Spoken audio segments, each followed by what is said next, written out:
Hi all, welcome back to Guide to Solidworks. So this is going to be the last set of these little basic tutorials before we move on to something a bit more advanced. This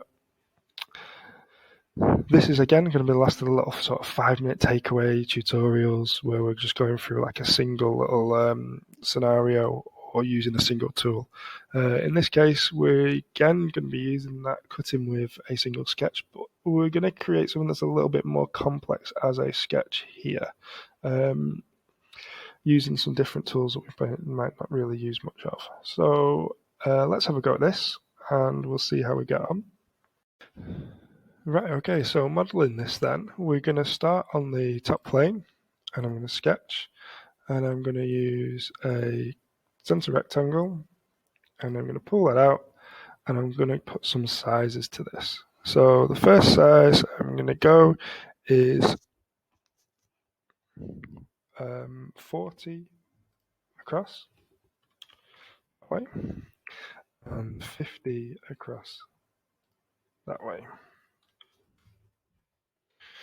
Okay, and now I've got that, I'm going to extrude it up and it extrudes up by 40. So features extrude and pull that up by 40, like so. Okay, so now again, this is using the sketch tool again, but this shape becomes a little bit more complex. There's a lot going on. So let's have a look what we are doing here. So first of all, I'm going to put a box out for the size that I want. So on this top surface, I'm going to sketch and I'm going to create a box and I'm going to do a corner rectangle. If I straighten this face up so I've got it normal too, so I can see it straight on, and I'm going to start in that bottom corner and I'm going to drag this box up here.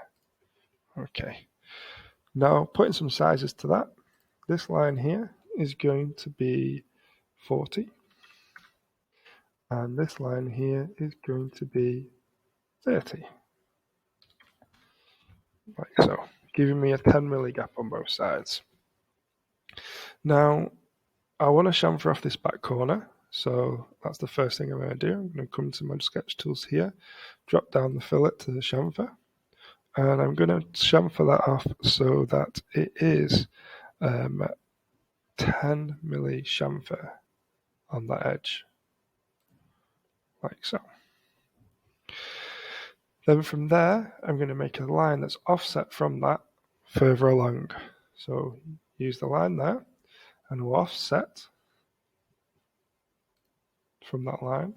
Now I'm going to go 10 milli, but I'm going to go inside.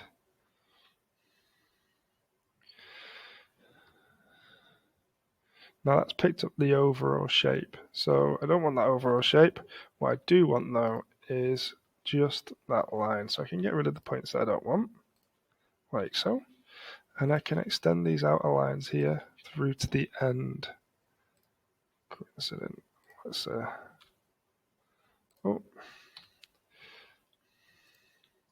So the relationship didn't work on that one very well. Let's just undo that. So you can see there it's created the whole inside shape off that offset. So rather than doing that, I'll just put in another line. Starting from this top edge down to here. Now, what I can do with them two lines now is make them parallel to each other. So click on one, hold Control and click on the other. And if I make them parallel, that will make them stay perfectly parallel on. But I do need to set a distance. Get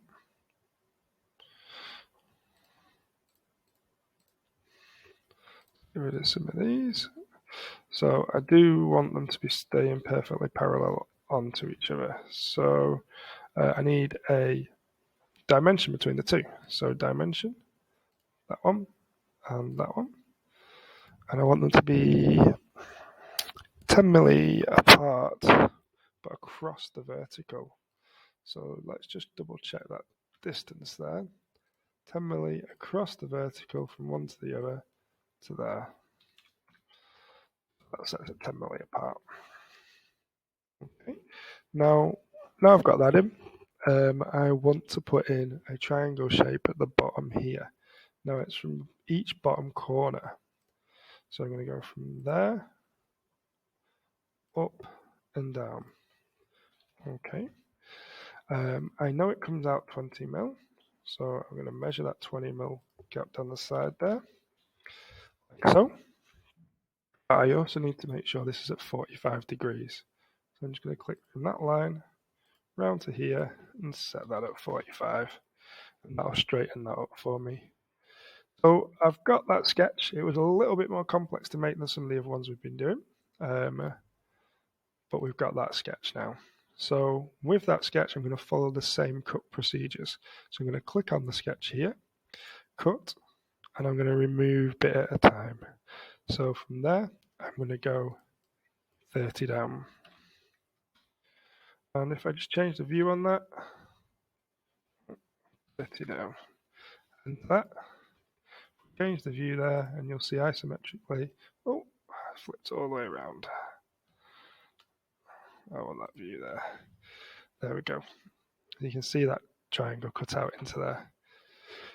Now, the next part of this is to cut out this shape here, this external around the rest of that triangle. So I'm going to click the sketch again, drop down the feature, click the sketch and cut. And this time I'm going to cut this down. But I am only going to go down 20 this time. So change the 30 to 20 and tick there. And we've got that profile in there now. And then one more time, I'm going to remove this last section.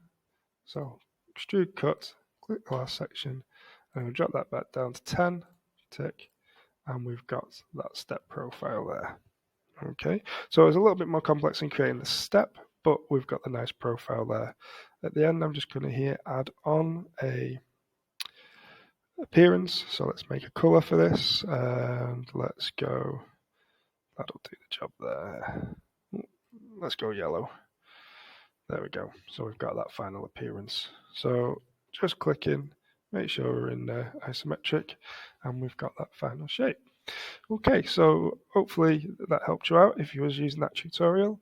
Something new there, or something a little bit extra to support you in developing. Have a go, have a practice at some more. I'll put a link into some of the tutorials at the end. And yeah, thanks for watching. Please subscribe and like the videos, like the content, and I'll see you in the future. Bye for now.